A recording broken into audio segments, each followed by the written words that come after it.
everybody, Fishing with Tyler here. We're back with another video. It's been quite some time, but we're going to be doing another What's Inside My Tackle Box. 4 years later, a couple of my friends wanted to see it, so let's get into it. So I still have the same tackle box I had 4 years ago, just more in it, a lot more. So we'll start with the back side, the green side. So I've got a couple Rapalas in here. This here, if it will focus, is an ultralight crank 3. I believe the 3 is the size of it, and as you can tell, it is an absolute ultralight. It is only the size of my thumb without the bill. So a very small lure, but it goes about 10 foot, so it's really good for finicky bass or even crappie that are suspended out in deeper water. And even a bluegill would probably hit it, honestly. So there's a perch color one. And we got the classic Fire Tiger. Those aren't going to go in right away, but that is a-okay. And we got a nice little popper here. I actually painted this one myself. Got nice little red in there, and the under the belly. I don't know why I said underbelly. It's still a belly, but maybe I was putting underside. Anyway, I'm getting distracted. I painted this one myself. Some nice white in there just to give it some color on the surface, just so the bass have something to look at, or pike, whatever bite. And we got a nice little hula popper, just another popper, just a different brand. As you can tell, their paint job is quite a bit better than mine, but I'm still proud of it, and it will still catch fish just the same. So, moving on. See if I can. I dropped it. Sorry for the reaction. But we got another popper. This is a Googan Squad popper. Don't ask me why I have so many poppers. I don't prefer to throw them, but I got them. And then we just got some jerk baits in there, some real small size jerk baits, just for, like I said, finicky fish, smaller fish.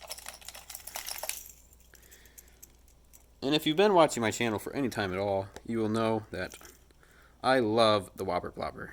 This is one of my all-time favorite topwater baits, if not favorite bait ever. I just love that tail when the hook doesn't get stuck on it. It spins freely with the bait, and it just puts out a nice sound in the water just to draw in fish. That is the loon color. And then we just got another popper in there. Just don't know why. Don't have many success with them, but we got it, so if they're biting it one day, I'll have plenty to use. And here is a Heddon, what is it? Full focus. Trying to read through the phone. Heddon Zara puppy, and it's just a walking bait. It will do a side-to-side action.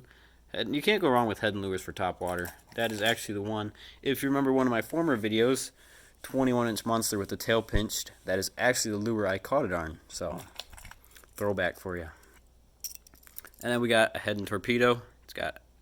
It's called the torpedo because it has this fin on the back that will try and do this one-handed. It will spin in the water like a torpedo will, and it puts out a nice sound just to draw in those fish for the strike. And then we got a Scuttle Shad from Bass Pro.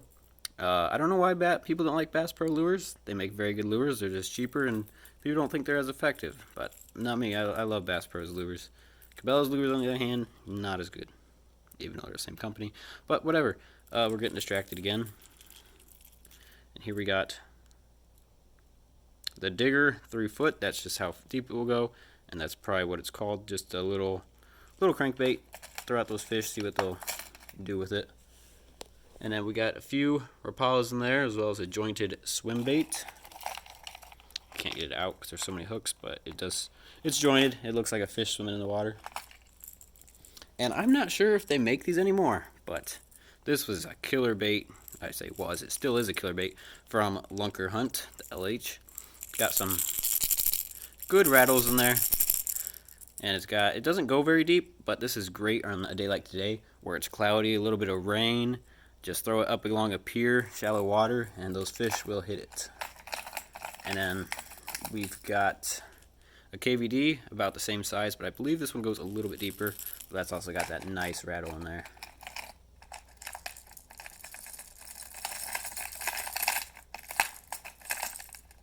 And if I can get the hooks detached from each other, I will show you this next lure. Hold on, you're going to get set down.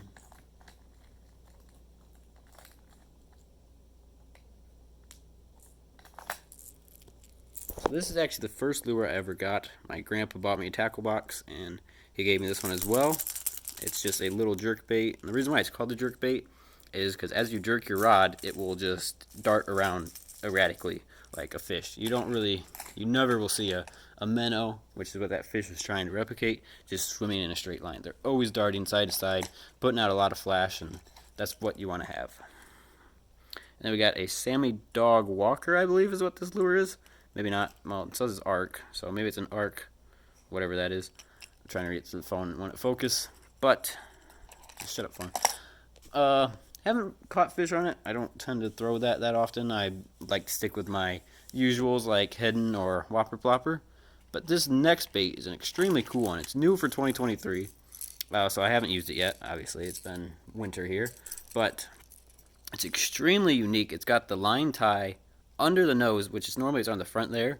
But it will sit in the water. Pretend the water line is right at that tie here, where I'm pointing at with my finger. And that front head will sit above the water, and we'll do this shaking action with that shiner, or that flasher on the back of the tail. We'll put out a load of flash on the back end, and I've seen some videos on it. It seems to do a pretty good job. I'm wanting to do a review on that as soon as the water warms up, so stay posted for that review. And I got that Bass Pro. I got quite a few new lures in here. Did a Bass Pro run and spent too much, but got some nice lures out of it. And here we got a Money Badger. It's just a Barkley Money Badger. I don't know why I say it's just, but I haven't used it yet, so I don't have any reviews for it. But, I mean, it looks real nice. It's got some good rattles in there, good bill shape.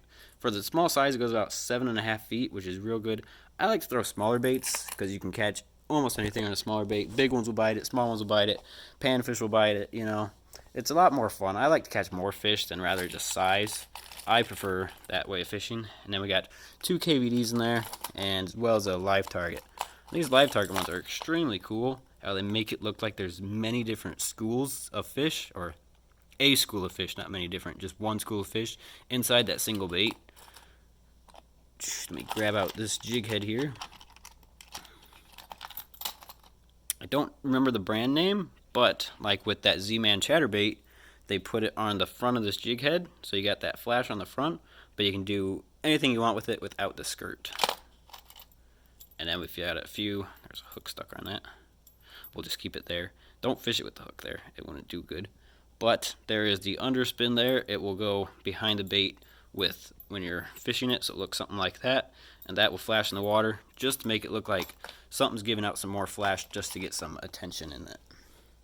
And then we got a few more perch colored lures up there, as well as some spoons. Got Can't Beat a Good Old Daredevil. Little beat up, had this one for quite some time. And then just a few inline spinners. A few jointed crankbaits. Another Fire Tiger from Rapala. And then just some grub and crappie baits. That hasn't changed from 4 years ago. Sorry. Clear my throat. And then it opens up. Look how cool that is. All those lures. There's way too many in here. I mean, wow. I just got a lot. And Kevin has yet to make an appearance. I tried to film this earlier today and my phone randomly died. So this is like my 5th time trying without difficulty. So knock on wood, we don't have any more, but it was a nightmare. We're not done yet though. So this is my deep diving selection. These ones go about 16 to about 20 foot. Some go a little bit deeper, some go a little bit shallower, but they're all around that depth. And this is what we mainly use for pike fishing. I was going to try to grab one of these out, but I mean, you can just see. Come on, why do you do that to me? I'll grab them both out. You can just see how massive those lures are when they're pulled out. I mean, even these ones are massive in there. I could probably fit. Oh, now it comes apart. How neat is that? So yeah, that's a great view. I don't remember what that one's called. I believe I just bought it to buy it. I didn't have a brand preference. And then we get into here, and we've got some really old retro lures. I believe these are made out of wood. Oh, here she comes. These are made out of wood. I don't think this one is, but let's see if we can get that put back in there.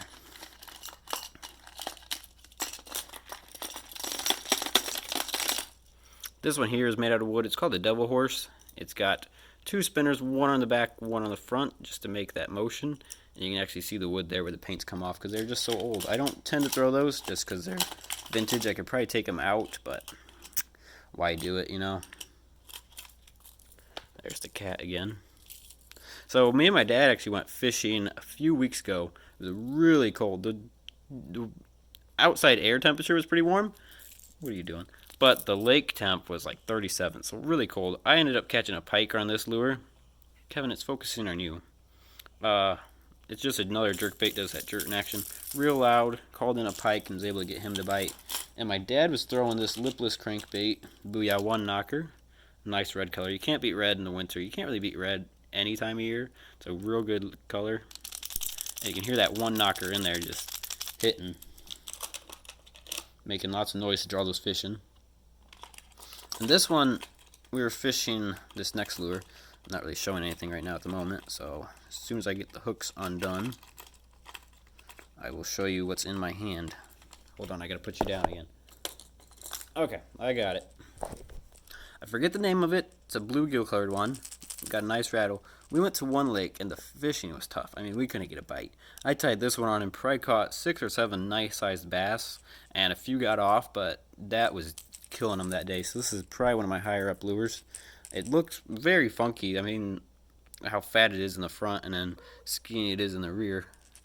But a very nice lure there. Do you have an input? Hold on, I lost my train of thought. And we got another one of those lunker hunts. Put that guy back in there. Another lunker hunt. This is a green one. Another schooling fish type lure, just to look more unique in the water. Oh, you want to play? There's the cat. She's just chilling out.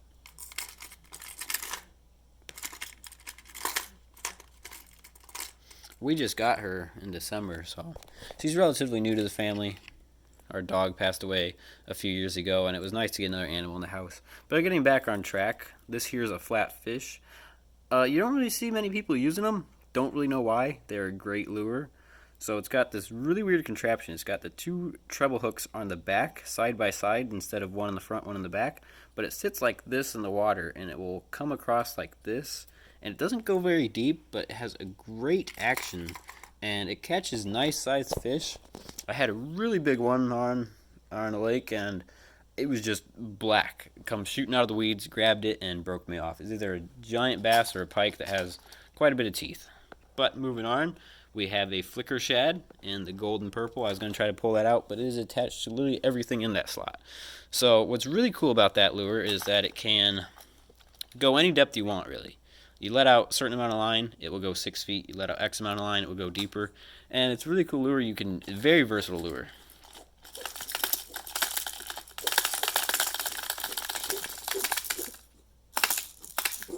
There we go. So here we got. Do you mind? Do you mind? Thank you. Kevin. You got a hairball. You gotta get those out. So here we got another deep diving crankbait, just for when bass are out deep or they're suspended on a ledge. Throw that at them and they will, I say they will bite, but all you can do is hope. This one's a really unique lure as well. It's got that real fat body, and it's funny enough, this lure is actually called the Fat Boy, PH Boy, and I believe it's like clear minnow or something like that, but another square bill crankbait. And what you really want to do with square bill crankbaits is, as you're fishing them, as I put hooks in my fingers because I'm trying to do this one-handed, but as you're fishing them, pretend this is the lake floor or the lake bed. You want that bill to hit the end of the ground, hit the ground, hit the ground, hit the ground, float up, hit the ground, because that will look like a crawfish or a dying fish bouncing off the bottom, and you really get a lot of bites when you're doing that. You find something more entertaining? Sorry, I'm boring you. I'm just kidding. She's a neat cat. I got it. So we have a Rapala. I believe this is okay. I thought it was a ripstop, but no, it's just a normal jerkbait from them. It's a little bit larger sized one, but they make great lures. I don't have any complaints with Rapala. And then we got a nice big jerkbait there. Moving on, this is kind of these two here with my 2 fingers in them. Those are kind of my miscellaneous section, but right here is we got the Meeps double inline spinner here, and now this thing catches any fish you want.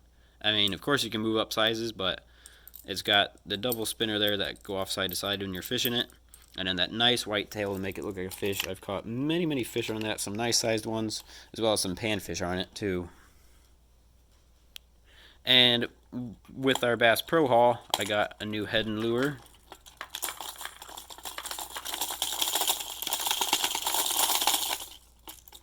Hold on, guys.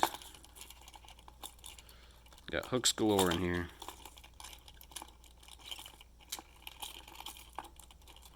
Okay, I gotta set you guys down again.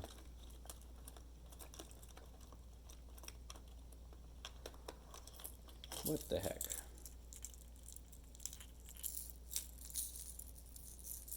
Okay, I did it. Alright, so Heddon Spook here. I said it like that was my name. But no, we have a Heddon Spook here. Same color as the other one, just a little bit larger size. And it's got a nice rattle in it instead of the other one. The other one's just silent. Hold on. We gotta respond to something here. Okay. I'm filming this on my phone, so I had to respond to something. But we got another Heddon lure here. This is a Chuggin' Spook. And it's got a popping mouth on it, so it puts out water as well as that rattle, that real deep rattling sound. And then we have this CB200. Don't remember the name of this lure besides that, the official name, what it's made from. But it's got really extremely loud little BBs in there. I mean, that's mainly what this lure is. It's just BBs. And just cast that alongside piers, offside to weeds, and you'll catch some nice sized fish with it. I've had some good luck with that. And then we got a balsa crankbait, the BX Brat, and 6 foot. That's how deep it would go. Same with that other lure I showed. You just want that thing to hit the bottom, just to put up some stuff. And then we have a few KVDs in there, as well as I don't know what that is, but it's something.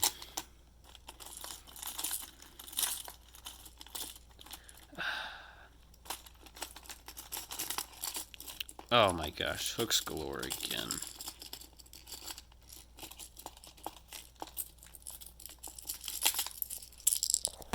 Hold on.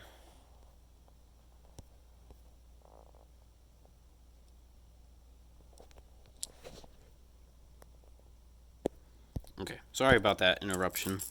So we got a nice little lipless crankbait. This is similar to what my dad caught the pike on, just a different company, loud lure. But this thing's extremely versatile. It can go literally any depth you want, depending on how fast you reel it or how far you let it sink. So you can rip it like that and just make some nice noise. You can let it sink and then bounce it up, or you could just run it into structure, hit stuff, just to draw in those fish a little bit better. And then another lure from the Bass Pro run.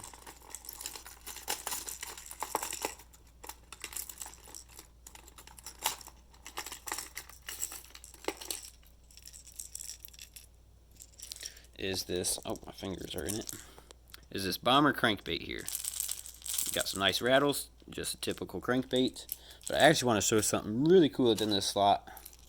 It is the Strike King Hybrid Hunter. And this this whole lure is extremely unique. The bill is an L shape instead of just a normal flat bill, so it will kind of sit a little bit more flatter in the water. And it's extremely, extremely buoyant. It's just all hollow, and if you get stuck in weeds and you don't want to weed up your hooks, you let the tension off and it will float backwards, so it comes out of those weeds real nice. And it actually does work. It's not just a marketing stunt, it really does work. And then we've got some silent KVDs. I believe these are silent. Yes, just some silent KVDs. Does the same things the other squirrel bills do. And then we got this one called Mr. Sparkles for obvious reasons. A real good pike lure there. Not familiar with the brand though. And then more miscellaneous stuff on this side, just stuff for things I didn't know where to put them. And then we got a watermelon red lure here. Plastic worm. And that thing is killer on a wacky rig. Like, when the water temp is a little warm, just throw it on a wacky rig, a little bit of weight, and you'll get a buttload of bites. And we got some KVD rodents here. We got the watermelon red flake as well as Falcon Lake crawl. And those are really good for on a jig head on deeper water in the warm summer months. I've caught a lot of big fish on those, just fishing the bottom, because when the lakes are warm, the fish really don't want to be shallow. They like to be down in that cold air water temp. Like, of course, they have a preferred water temp, and when they're down deeper, they can get closer to that. And we have some topwater frogs. This has got a popping mouth on it. It just floats on the surface. Real soft bait, so when the fish bites, it will get those nice hooks in its mouth, and then you reel in and you have a fish. So, moving on. Oh, this here is really, really cool. This is just an old pill case that I've took and used Sharpie yarn to write the weights. So you can just pop it open. This is 1/14, or 1/4 weight. Tie it on your line, take it off, put it back in, grab a different one. Nice tackle management there, just to make fishermen's lives easier. So if that helps you, I hope it does. It's just a way to avoid having so much in your tackle box. And then we got some spinner baits with a Colorado blade on the front here. That is this big circular spoon looking one, and that puts out, hey, there's me, puts out a nice thumping action in the water, sends out some good vibration, just like that song. And then we got a willow blade just to give it some additional flash. And then this one is completely opposite. It's got a big willow blade with a small Colorado blade with a white skirt. So what this is supposed to do, it's supposed to simulate a school of fish. So you want them to bite the skirt, which is where your hook is, but that flash and will give out some vibration and flash like it's a school of fish swimming through. And then here we got a buzzbait. So this will sit where this here is, that's the water line. So, no, where the buzzbait, the spinner is, that will be the water line. That will be on top of the water, and it will just spin on the water and put out a nice sound. And then you have your lure with the skirt looking like a shad or a minnow, which is what the fish will bite. Sorry, I've been talking for 20 minutes straight trying to show everything off. And we got a casting jig. Just sits on the bottom, has that jig head up, and you can bounce it over structure on the bottom. Now this here is called a football jig. If you're a football fan, you want to use that. But no, seriously, it's called a football jig because it has a football head. And this one's really unique. Is when it sits on the bottom, is it will sit straight up like that on that football head. Of course, it won't do it now. There's no tension on it. There's no water. But it will sit straight up in the air, and it will put the crawls, whatever your trailer is, straight up in the air. Makes it look like a defensive crawl. And it will just help it stand out on the bottom a little more. And then moving on, I'm not going to show everything in here because that would take forever. But I'm just showing how much more stuff I do have. So this is all my soft plastics, main ones that I use. They're all in here. And we got some flapping hogs. Oh, now I got a mess here. Hold on, guys. Some more Yum Dingers, some Ned baits, more Bass Pro stuff. So pretty much that is it from my tackle box. Hold on, I'm trying to check something. Oh, there's Kevin again. So if you guys enjoyed that video, make sure you subscribe and leave a like, leave a comment what lures you liked if any of that was interesting to you. And I'll see you all later.